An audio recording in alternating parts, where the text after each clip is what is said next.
I looked at my dad's bank account and saw nearly $600 million in it. I thought to myself, this money is all mine now. I don't need you anymore. After my kind father-in-law passed away, I was still grieving when my husband came to me and casually dropped the news that he wanted a divorce. It turns out he was only showing his true colors after getting his hands on the $600 million inheritance from his father.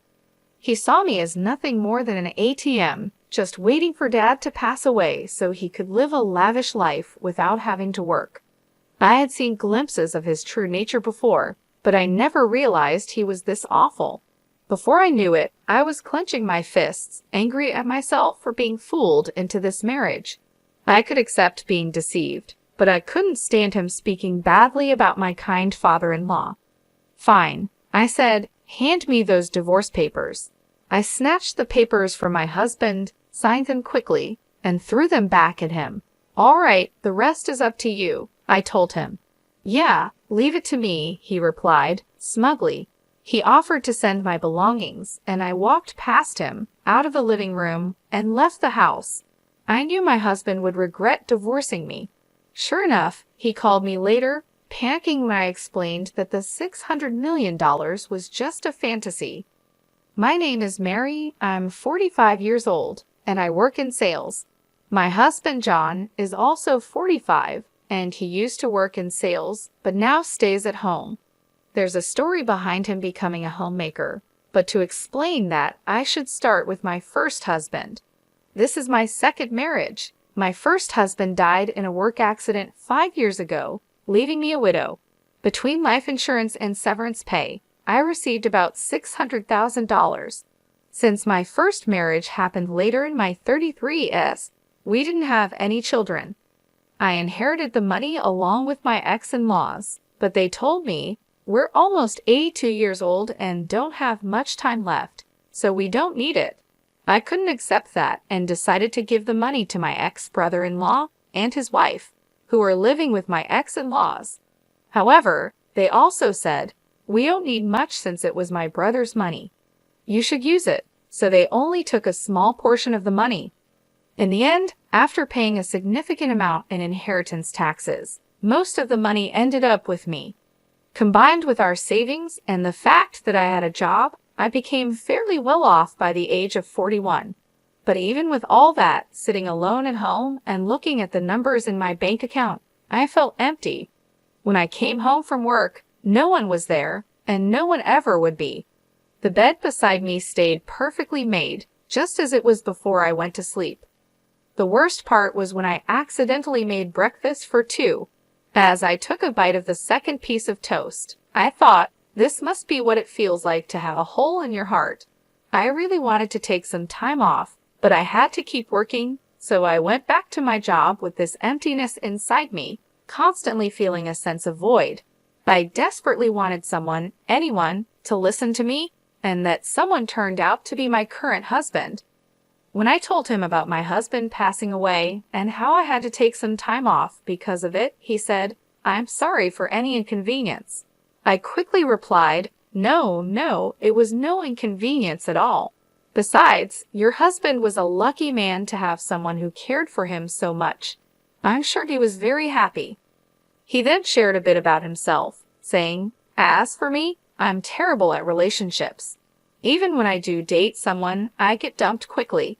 I know it's because of my careless personality, but it seems hard to change who you are. My husband and I were business acquaintances before we got to know each other better. I knew he was a cheerful person, so when I visited his company, I ended up telling him everything. Normally, anyone would find such a dark and heavy story off-putting, but he listened quietly and then cheered me up with some light-hearted jokes. His words and smile seemed to fill a bit of the hole in my heart. He continued to listen to my stories, and we started meeting outside of work. One day, while we were talking, I accidentally dropped a receipt, and he jokingly said, Wow, my wallet is twice as thick with coins.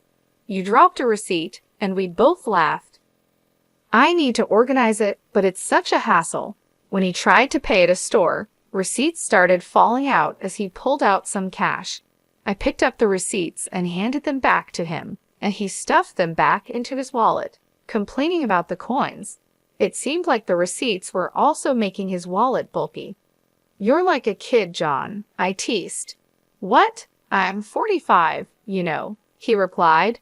Just as he said, he was a bit careless, but watching him, I felt the hole in my heart slowly start to close.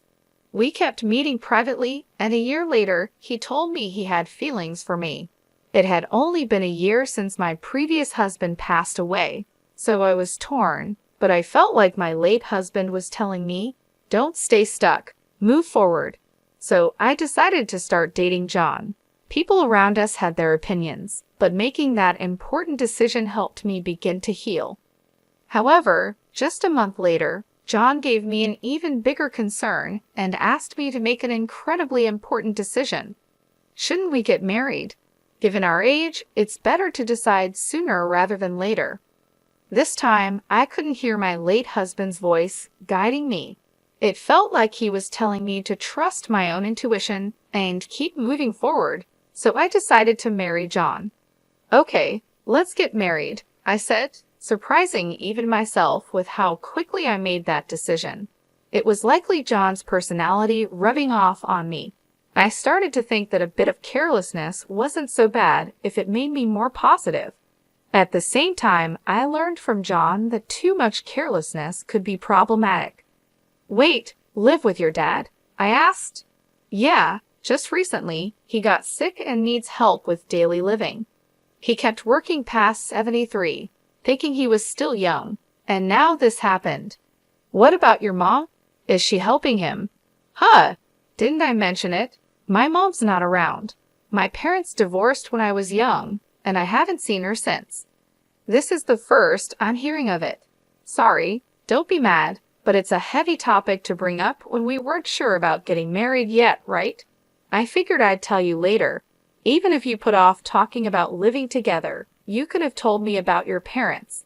I would have known that living together might be an option." "Well, let's not sweat the small stuff. Just meet my dad and then decide if you're okay with living together.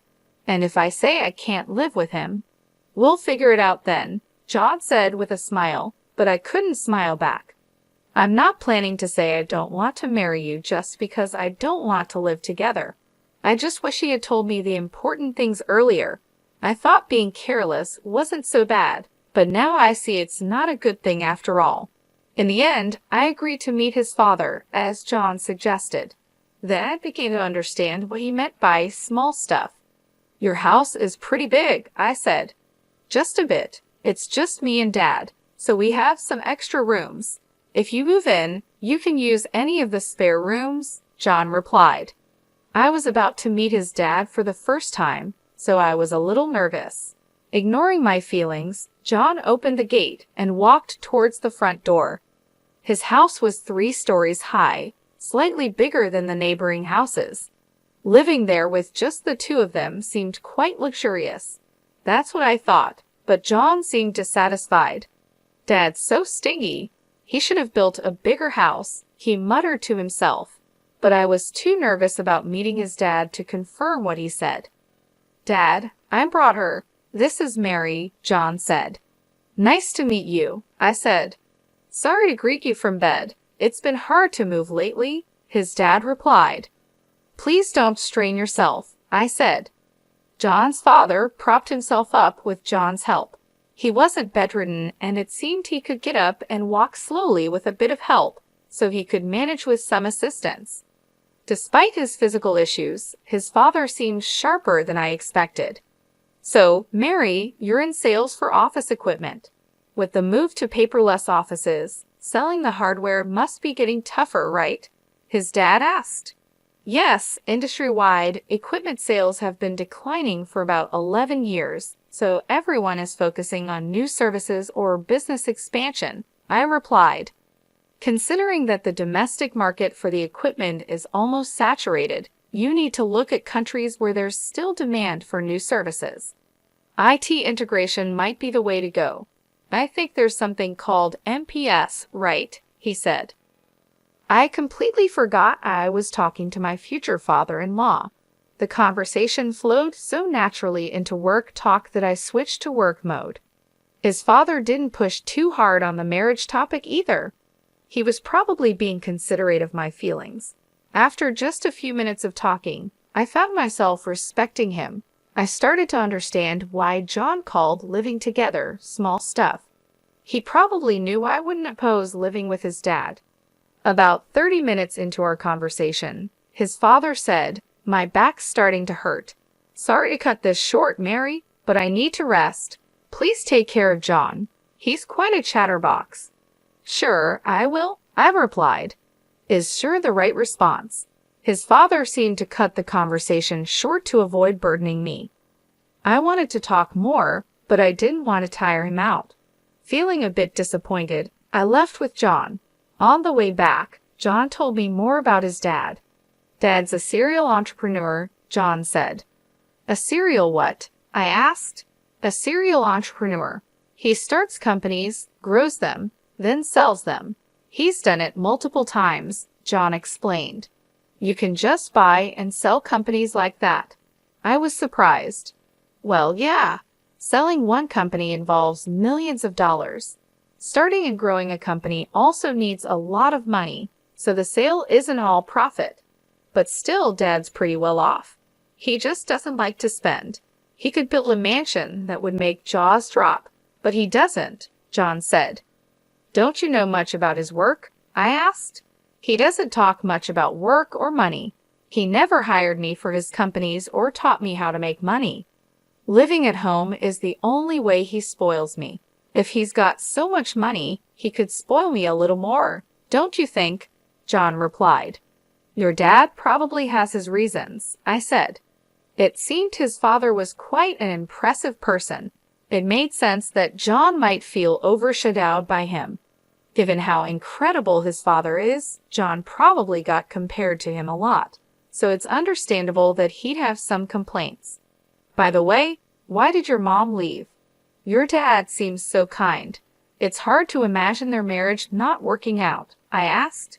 "Mom spent a lot and wanted an easy life. After the divorce, people only came after Dad's money, so he decided never to marry again. He focused on work instead. With that much money, he could have spent a bit, don't you think?" John answered. "I don't believe in spending money just because you have it," I said. From what John told me, it seemed his mom relied on his father's money, so I couldn't agree with John on this point. But I think his words came from feeling inadequate compared to his father. Later, I talked with John about living with his father. His father currently relies on John for help and also gets assistance from a home helper when John is at work. I thought my husband and I would continue working while getting help from a home assistant to take care of my father-in-law. However, John surprised me with a different idea. "I want to quit my job and take care of Dad," John said. "What? Quit your job?" I was shocked. "Dad's such an incredible person, right? I feel like I haven't done anything for him all this time, so from now on, I want to support him without relying on a caregiver. I'll be like a homemaker," John explained. "I'll take care of the house too," John said. "Are you sure you won't regret quitting your job?" I asked. "I'd regret not doing anything for Dad more. I can go back to work after he's gone," he replied with a small smile. "That joke isn't funny," I said, feeling worried. I thought my husband might resent his father, but it turned out that wasn't the case. Despite everything, he really cared for his dad. "If you're going to be a homemaker, you better handle the housework properly," I warned. "Leave it to me," John said, puffing out his chest confidently. Since my father-in-law would cover his own expenses and my income would be enough for the two of us, I decided to leave the housework to my husband. When we got married and started living together, everything went as planned. I worked and John took care of the house. He managed the chores, handled the finances, and supported his dad. When I tried to help, he would say, "You're tired from work. I'll handle the house stuff. You rest." My father-in-law remained kind and shared many valuable stories with me. Our second marriage was going well. However, I noticed that my father-in-law would sometimes frown when he saw John doing housework. A month after we started living together, John began slacking off with the house chores. "You're sleeping on the couch again. You've been there all day, haven't you?" I asked. "No way. I went to the fridge when I was thirsty and to the bathroom too," John said, trying to defend himself. "That's not what I mean. What about dinner? Did you go grocery shopping?" I asked. "Dinner's ready. Don't worry," he replied. I glanced at the kitchen, but there was no sign of any cooking. All I saw was an empty container on the dining table. It was clear he had been lazy all day. From this, I realized what John meant by "dinner's ready." Perfect timing. The intercom rang, and John grabbed his wallet and headed to the door. I was too stunned to say anything. John had only handled the housework diligently for the first 3 weeks. After that, he gradually stopped doing anything, and I ended up cooking, cleaning, and doing the laundry. It's typical for someone with a careless personality to start strong and then quickly slack off. Caught up in the excitement of getting married, I hadn't foreseen this. My father-in-law, on the other hand, must have predicted it early on, which is why he frowned when he saw John doing housework. As my husband began to shirk his duties, my father-in-law started apologizing to me, saying, "That boy is so careless." "I'm really sorry, Mary. I hoped he'd become more responsible after getting married, but it seems he's just causing you trouble. If he becomes a burden, feel free to kick him out." "I wouldn't do that. Really, it's okay. I'm sorry. I've tried to correct him, but he's just, well, you know." "It's okay, but he isn't neglecting to help you, right?" I asked. "No, he does help me, at least a little," I replied, noticing a slight change in my father-in-law's expression. It was clear that John wasn't completely ignoring his father, but he also wasn't doing a third job. Still, my father-in-law was probably downplaying the situation to avoid any conflicts between us. "I'm sorry," I said. "No, Mary, you don't need to apologize," my father-in-law replied. With just one word, sorry, he seemed to understand what I was feeling. We both apologized, and there was a bit of awkwardness between us.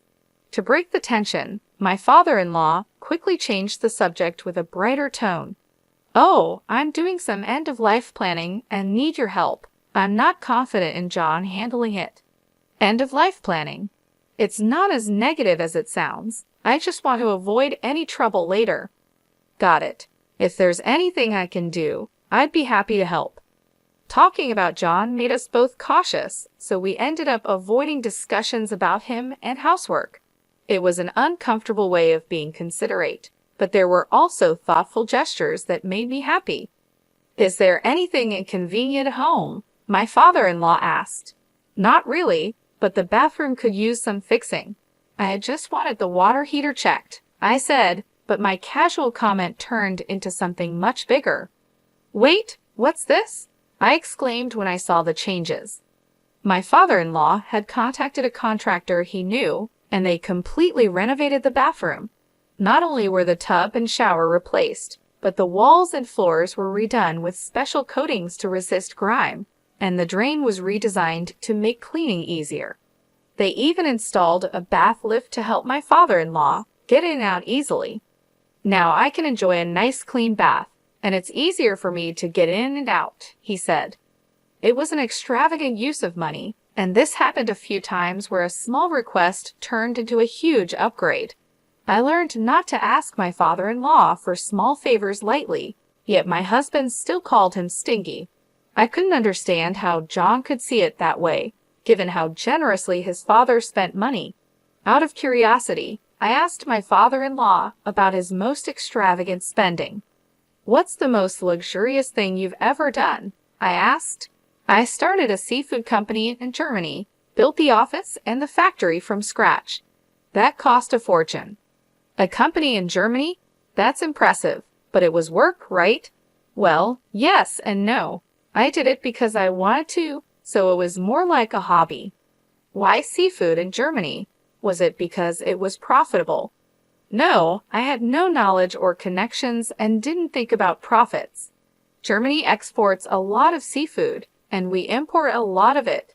I love seafood, so I thought I could make money and eat all the food I wanted," he said, looking happier than I'd ever seen him. He must have really enjoyed that time, but if he just wanted seafood, he could have bought as much as he wanted. Starting a company overseas seemed extravagant. Do all successful people think this way? It's a world far beyond the understanding of an ordinary person like me. It made me realize that my father-in-law wasn't stingy. He was just careful about when and where to spend money. My husband just didn't understand that. One day, my husband burst into David's room and vented his frustration at both of us. "You listened to Mary's requests, but not mine. Are you talking about the bathroom? You use it too, right? And since cleaning is easier now, it's a big help to you as a homemaker, right? Mary gets to enjoy a nice bathroom, and it's convenient for me too. No one loses here," David replied calmly. My husband clicked his tongue loudly and stormed out, slamming the door behind him. "I'm really sorry," I said. "It's fine, but why don't you listen to your son's requests?" I asked. "He's like his mother. When he has money, he spends it without thinking. Even with a lot of money, you need to understand its value and how to use it wisely. I've tried teaching him that many times, but he's still the same," David said, his expression turning somber. Since that day, my husband had become even more neglectful. Not only did he stop doing anything around the house, but he started causing unnecessary trouble. "Whose motorcycle is that outside? Did you buy it? No one else's motorcycle would be here," I yelled at my husband as soon as I got home from work, but he just polished an expensive-looking golf club in the living room without even looking at me. My husband had stopped doing housework and started buying whatever he wanted. I wouldn't complain if he was spending his own money, but he was using my bank account without permission. "You get your requests granted by Dad. Let me have a bit of luxury too," he said, trying to justify his actions. He had been diligent as a homemaker at first, and I hadn't seen this lazy side of him before we got married. It seemed he had been hiding his true self before marriage. I was completely fooled. When we got married, I told my husband, "If my salary isn't enough for our living expenses, feel free to use the money in my account." I took back my bank book so he couldn't use the money without my permission. When I checked it, I saw he had spent around $50,000 in just 3 weeks. It was an expensive lesson that I couldn't trust him. Naturally, I thought about divorcing him, but I didn't want to leave my father-in-law in his care, so I erased divorce from my list of options.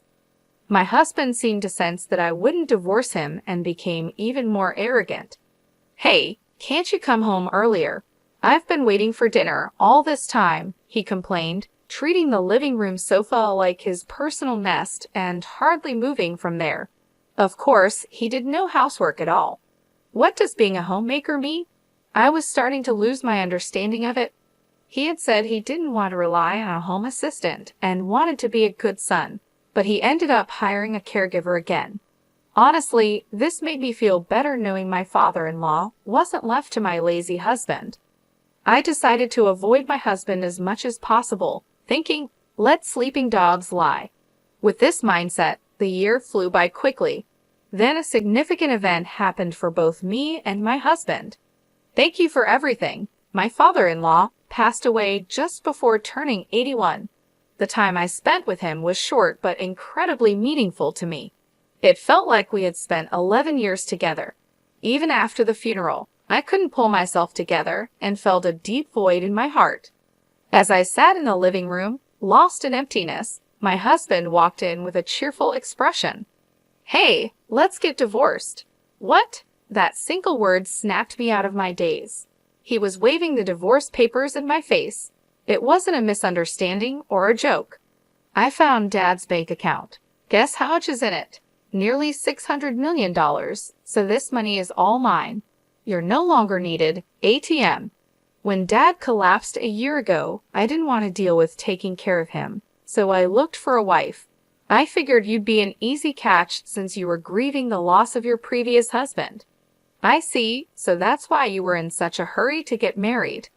That's part of it, but then I changed my strategy. You inherited money from your late husband, right?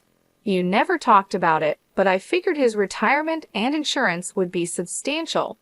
I took care of Dad while you acted as the ATM until he passed away. It was easier than working. Now that Dad's gone, I'm set for a lavish life with his inheritance. Do you think you can get away with this? I asked, feeling the anger rising. Of course, I'm his son, so it's only natural I inherit his wealth. He worked until he collapsed, and I thought he'd live until 87, but he died sooner than expected, so I'm lucky, he replied smugly. I realized I was clenching my fists. It was my fault for being tricked into marrying him, and I could accept that. But I couldn't forgive him for speaking so badly about my kind father-in-law. I was ready to punch him, not caring about the trouble it might cause later. But then I felt like I heard my father-in-law's voice saying, "Stay calm." Right? There was no need to do anything rash.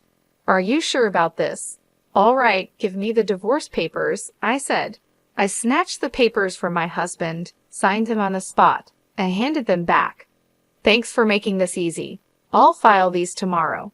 You can take all our savings. I've got $600 million, so take as much of that petty cash as you want, he said, clearly gloating. Okay then. Yeah, leave it to me.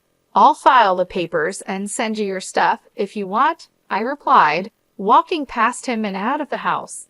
As I left, my anger started to fade, and I felt a wave of laughter rising. My husband would soon regret divorcing me. That $600 million was just a pipe dream. A few days later, while staying in a hotel and looking for a new place to live, my ex-husband called. Hey, what the hell did you do? He yelled. I instinctively pulled the phone away from my ear as he started shouting. He seemed confused, so I needed to explain what was happening. I can guess what happened, but why don't you tell me? I asked calmly. When I tried to withdraw money from Dad's account, they said this money can't be withdrawn. What's going on? There should be $600 million in there, he said, his voice full of frustration. Looks like you didn't know. Since your dad didn't spoil you, you never took an interest in his affairs, right? And he never discussed his work with you, I explained. Stop with the riddles. There's money, right? He demanded. Yes, there's $600 million, but it's collateral, so you can't touch it, I replied. Collateral? He asked, his voice shaking. That's right. The money is in the account, but it's untouchable, like a pie in the sky. Also, that money is about to be used to pay off debts, so it'll be gone soon, I explained. You're kidding. There's $600 million, and I can't use any of it. His voice grew quieter as he started to panic. I knew about the $600 million being collateral because I knew about the $600 million being used as collateral because I helped with my father-in-law's end-of-life planning. He had asked me to handle things if anything happened to them. Since he passed away, I was going to use the $600 million to settle his debts. But since my ex suddenly demanded a divorce, I left the paperwork to him, telling him to take care of the rest. What did Dad do with the $600 million? My ex asked. He used it for something he loved, I replied. What does that mean? He asked, confused. At over 72, Dad decided his next job would be his last and used his savings for something he enjoyed, that seafood processing and distribution company in Germany he always talked about. He trusted the management to locals and planned to enjoy his retirement here, but it was a huge failure, and he lost almost everything. When he told me about it, he laughed, saying it was only natural since he did it without any real knowledge. He had no regrets about where he spent his money. To start that company, he borrowed $600 million, using his savings as collateral. But it turned into debt, so he planned to repay it with another job. It seemed impossible, but he didn't think so. Even with the debt, he kept enough money for his retirement. In today's world, where many struggle in retirement, It's impressive. However, while sorting out the Germany company, his health declined. When that happened, he renegotiated his repayment plan with the bank. Given his long history of high-value transactions, they trusted him. He told them, "If I can't work anymore, take the collateral." They agreed to a 2-year grace period, after which the debt would be paid off with the collateral if he couldn't work. That year is up, and it's time to settle the debt. So this $600 million is debt repayment money, and will soon be zero. My ex asked, his voice filled with shock. Exactly. Didn't you find another bank account? There should be one for living expenses. Yeah, I found one with $80,000 in it. That's money you can use freely. It's your inheritance. $600 million turned into $80,000. Why didn't he prepare more for his retirement? My ex wondered, clearly surprised. I was surprised by the $80,000 too, but knowing him, he probably planned to add more if needed. He seemed capable of anything. And it looks like you haven't checked the will yet. Will? Dad told me he'd leave me about 20%. My ex said, "We're divorcing, so you could contest it as infringing on your rightful inheritance, but I'd like to honor his wishes." "I hope you'll agree to the 20%, I said, noticing he was breathing heavily. He thought he'd get $600 million, but the amount kept shrinking, and now he was panicking. Why did he waste so much money? He could have bought anything with $600 million, my ex yelled, frustrated. Yelling at me won't change anything. He was happiest when he talked about that time, so he had no regrets. It was his money, and he used it. He planned to repay the debt himself, so no one can complain. You just jumped to conclusions and got ahead of yourself, I replied. Why are you so panicked? I asked. The truth is, I thought I'd get $600 million, so I spent all my own money. My account is empty, he admitted. What? Seriously? I was shocked. My ex-husband had been spending money he didn't even have yet. Now that we were divorced, he couldn't rely on my savings anymore, and he was currently unemployed. I finally understood why he was so panicked. Still, you have a roof over your head and a house, so you can rebuild your life, right? I suggested. I'm almost 54, unemployed, and have only a little savings. What's going to happen to me? Please help me, he pleaded. Me? You have savings and a job, don't you? Why should I help an ex-husband? You're suffering the consequences of your own actions, I said firmly. Please, let's pretend the divorce never happened, he begged, but I ignored his pleas and hung up the phone. Having a careless personality is definitely not a good thing. With that thought, I went back to looking at property listings. Surprisingly, my ex-husband did follow through with the will and gave me $40,000 from my father-in-law's inheritance. That made up for the money he had taken from me. He probably thought it was too much trouble to fuss over $40,000 after dealing with the $600 million situation. He also apparently started working in sales again, but he didn't seem to be taking it seriously. The shock of not getting the $600 million affected his motivation, leading to frequent mistakes. After a month of struggling under the scolding of younger supervisors, he saw his paycheck and lost motivation, comparing it to the $600 million he missed out on. He quit after just a month and is now a part-time worker, barely making enough to get by. But with that, his savings of $600,000 won't increase. In fact, it'll probably decrease. I wonder if he's thinking about his retirement? Well, whatever trouble he gets into now is not my concern. There's no ATM for him anymore. He'll have to work hard. I rented a small condo and started living on my own. I put the $40,000 from my father-in-law into my bank account. I consider it a kind of talisman, so I don't plan on spending it. Seeing it in the account feels like I'm carrying a bit of my father-in-law's work spirit with me, which motivates me. Today, I'll draw strength from him and do my best at work.